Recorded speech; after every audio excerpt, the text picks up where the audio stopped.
All right, Wolf's Den home garage update.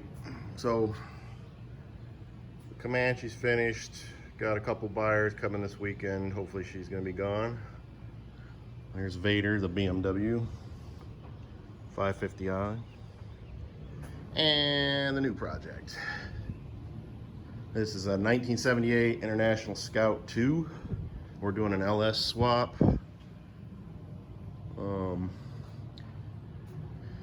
It was the guy I bought the Jeep Comanche from. He liked what I did with that, so he wanted to partner up and do this. We're gonna paint it white, black trim, probably the bronze wheels. I'll post a picture of what it's gonna look like. But she's a good start. Most of the body's good. Got a little bit of rust to fix, but the body's pretty straight. So all I have to do is prep and get ready to paint on that.